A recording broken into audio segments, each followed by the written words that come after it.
नमस्कार मंडळी, स्वागत आहे तुमचे आर कुकिंग मराठी चॅनलला. तर आज काहीतरी झटपट पोटभरीचा नाश्ता आणि टिफिनला बनणारा पदार्थ ते म्हणजे इडली. आणि ही इडली आहे पोह्याची, अगदी मऊ लुसलुशीत जाळीदार. आणि सगळ्यात महत्त्वाचं म्हणजे अगदी उपलब्ध साहित्यामध्ये बनणारी ही पोह्याची इडली घरातील लहानांपासून मोठ्यांना नक्कीच आवडेल. तर संपूर्ण रेसिपी बघा. रेसिपी आवडली तर लाईक करा, चॅनलला सबस्क्राईब करायला मात्र विसरू नका. तर मंडळी, आपण बनवत आहोत पोहा इडली. त्यासाठी आपल्याला पोहे लागतील आणि हे पोहे एका वाटीच्या मापाने मी घेतलेले आहे. आणि तुमच्या लक्षात आलं असेल, आपण रेग्युलर कांदा पोहे बनवतो तेच हे पोहे. आता या पोह्यांची आपल्याला पावडर बनवून घ्यायची आहे. त्यासाठी मिक्सर जारमध्ये हे पोहे आपण टाकू आणि याची पावडर बनवू. तर पावडर ही आपल्याला जाडसर हवी आहे. यासाठी एक फेर जरी केला तरी पावडर ही जाडसर बनते. तर तुम्ही बघू शकताय, अशा प्रकारे ही पावडर तयार आहे. थोडी जाडसर म्हणजे रवाळ पावडर आपल्याला हवी आहे. तर एका मोठ्या मिक्सिंग बाउलमध्ये आपण ही पावडर काढून घ्यायची. आणि यासोबतच म्हणजे आपल्याला ज्या वाटीने आपण पोहे घेतले त्याच वाटीच्या मापाने घ्यायचा आहे रवा. आणि रवा शक्यतोवर जाड वापरा, म्हणजे इडलीचं जे टेक्स्चर आहे ते छान येतं, मस्त जाळी पडते रव्यामुळे. तर सगळ्यात आधी आपण हा रवा आणि पोह्याची पावडर व्यवस्थित मिक्स करून घेऊ, कारण आपल्याला यामध्ये अजून एक तिसरा पदार्थ घालायचा आहे, तो म्हणजे दही. तर दही किंवा ताक तुमच्याकडे जे अवेलेबल असेल ते त्याच वाटीच्या मापाने घ्यायचे आहेत. म्हणजे मोजमाप अगदी सोपे आहेत. एखादं भांडं किंवा वाटी फिक्स करा, त्याच मापाने तिघंही साहित्य एक समान वापरायचे. फक्त तुम्ही दही किंवा ताक जे पण वापरत असाल ते थोडं आंबट असावं, त्यामुळे चव इडलीला छान येते. तर आता हे तिघंही जिन्नस मी व्यवस्थित मिक्स करून घेतले आहे. बऱ्यापैकी याला घट्टपणा आहे, तर थोडं पाणी टाकून आपण याला पातळ बनवू, म्हणजे रवा आणि पोह्याची पावडर छान फुलते. म्हणजे थोडं सैलसर हे मिश्रण असावं, कारण आता आपण याला रेस्ट करण्याकरता सोडणार आहोत. तेवढ्या वेळामध्ये हे चांगलं घट्टपणा पकडतं. तर कमीत कमी 20 मिनटे आणि जास्तीत जास्त 30 मिनटे तुम्ही याला रेस्ट करण्याकरता सोडू शकतात. जेवढं रेस्ट करण्याकरता ठेवाल तेवढा रिझल्ट छान मिळतो.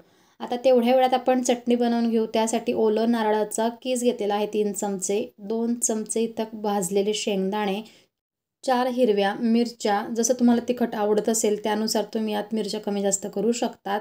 हिरवीगार कोथिंबीर आणि यासोबत जर तुम्हाला पुदिन्याची पानं आवडत असतील तर ते देखील टाकू शकतात. अर्धा चमचा जिरे आणि यासोबतच अर्धा चमचा मीठ. सोबत आपल्याला चटपटीतपणा हवा आहे तर लिंबाचा रस, म्हणजे अर्ध्या लिंबाचा रस मी ते टाकणार आहे. आणि थोडं थोडं पाणी घालत आपण या चटणीला वाटून घेऊ. तर मस्त हिरवीगार आणि चटपटीत ही चटणी बनते. आणि जशी ही हिरवीगार आहे, चटपटीत आहे, अजून स्वाद आपल्याला वाढवायचा असेल तर आपण याला फोडणी देखील देऊ शकतो. तर आता एका तडका पॅनमध्ये, म्हणजेच एका छोट्या कढईमध्ये मी तेल चांगलं कडकडीत गरम करून घेतलं आहे.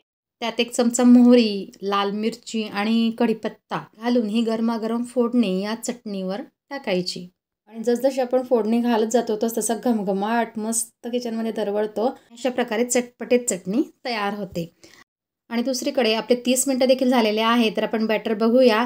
तर बॅटर हे चांगल्याच प्रकारे घट्ट झालेलं आहे. तर असा हा घट्टपणा आहे. यात आपण थोडं थोडं पाणी घालून याला आपण थोडं सैलसर करूया. तर फक्त लक्षात ठेवायचं, एरवी आपण इडली बनवतो त्याप्रमाणे त्याची कन्सिस्टन्सी हवी, जास्त पातळ किंवा जास्त घट्ट देखील नको.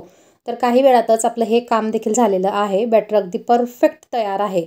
तर तुम्हाला फक्त पांढरी इडली हवी असेल तर तुम्ही मीठ टाकून याच्या इडल्या बनवू शकता, किंवा माझ्याप्रमाणे थोडी कढीपत्त्याची पाने, कोथिंबीरची पाने आणि शिवाय सुरुवातीलाच फोडणी ही जास्त प्रमाणात बनवून घेतली होती. त्यामध्ये फक्त चिली फ्लेक्स टाकले आणि असा हा तडका यावर आता टाकणार आहे, म्हणजेच फोडणी यावर घालणार आहे. तर दिसायलाही आकर्षक आणि खायलाही खूप चविष्ट अशा प्रकारे इडली बनते. तर तुम्हाला आवडत असेल तर तुम्ही देखील अशा प्रकारे फोडणी घालू शकतात. आता 1 चमचा मीठ यात घातलेला आहे. आणि सगळ्यात शेवटी आपण जेव्हा इडली बनवायला घेतो तेव्हा इनोचा 1 पाऊच यावर मीठ टाकलेला आहे. जर तुमच्याकडे इनो नसेल तर तुम्ही बेकिंग पावडर किंवा बेकिंग सोडा घालू शकतात. आता या इनोला आणि बॅटरला आपण ॲक्टिवेट करून घेऊ. त्यासाठी थोडं पाणी घालून याला ॲक्टिवेट करायचं. आणि अशा प्रकारे जेव्हा हे बबल्स येतात तेव्हा फटाफट एका डायरेक्शनला आपण हे मिक्स करून घ्यायचं. तर आता हे मिक्स करताना आधी आपण पूर्वतयारी केलेली असावी, कारण जे इडली स्टँड आहे त्यामध्ये पाणी टाकून ते गरम करावं. शिवाय आपलं जे इडलीचे मोल्ड आहेत त्याला तेल लावून ग्रीस करून तयार ठेवावं. तर आता हे बॅटर आपल्याला यामध्ये घालायचं आहे. भराभर एकदा पुन्हा एका डायरेक्शनला फिरवून मी हे बॅटर यामध्ये घातलेलं आहे. तर बॅटर टाकताना 1 चमचा या मापानेच टाका, जास्त बॅटर टाकू नका, कारण इडलीला फुलायला जागा भेटली पाहिजे. त्याकरता 1 चमचा या मापाने मी बॅटर टाकून घेतलं आणि जवळपास 2 मोल्ड हे भरलेलं आहे. म्हणजे 14 इडल्या आपल्या ह्या आरामात बनणार. आणि दुसरीकडे 2 ग्लास पाणी मी इडली पात्रात टाकून घेतलं होतं. ते छान गरम झालेलं आहे. आता पटकन आपण हे मोल्ड यावर अरेंज करायचे आणि झाकण ठेवून 15 मिनिटानंतर चेक करायचं.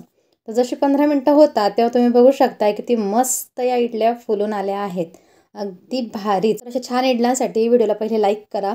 आणि आता जसे ह्या इडल्या थंड होतील तसे आपण याला काढायला सुरुवात करूया. कारण गरम इडल्या काढण्याच्या फंदामध्ये त्या तुटतात आणि आपल्या ह्या इडल्या तोडायच्या नाही. तर आता थंड झाल्यानंतर अशा भराभर या इडल्या निघत आहेत. आणि तुम्ही बघू शकता किती मस्त या इडल्या झालेल्या आहे. छानपैकी जाळी याला आलेली आहे. आणि टोटल या इडल्या मी आधी देखील सांगितलं की 14 इडल्या झाल्या आहे आणि अगदी पोट भरेल अशी ही इडली आहे. म्हणजे चांगली टम्म मोठी इडली आहे. तर सकाळच्या घाईमध्ये नाश्त्याला झटपट बनवण्यासाठी तसेच मुलांच्या टिफिनसाठी अगदी बेस्ट ही रेसिपी आहे. नक्कीच तुम्ही ट्राय करा. तर अशी चटपटीत चटणी सोबत सांबार देखील मी बनवलेला आहे. तर असा हा गरमागरम आजचा नाश्त्याचा आमचा मेनू कसा वाटला? नक्कीच आवडला असेल तर पटकन व्हिडिओला लाईक करा. आणि जसं मी वारंवार म्हणते जाळीदार इडली, मस्त मऊ इडली. तर तुम्ही बघू शकता जवळून किती छान याला जाळी पडलेली आहे. शिवाय खूप मस्त मऊ आणि स्पंजी आहे. आणि आतून जर तोडून पाहिली तर किती छान जाळीदार ही आतून देखील आहे. अगदी पोकळ अशी इडली, अगदी लुसलुशीत. तर मंडळी, तर अशा छान पोहा इडलीसाठी लाईक बनतो. पटकन व्हिडिओला लाईक करा, शेअर करा, कमेंट्समध्ये तुमच्या प्रतिक्रिया कळवा. अशा छान छान रेसिपी नेहमी बघण्यासाठी RR कुकिंग मराठी चॅनलला सबस्क्राईब करायला मात्र विसरू नका. तर चला भेटू आपल्या पुढच्या व्हिडिओ सोबत.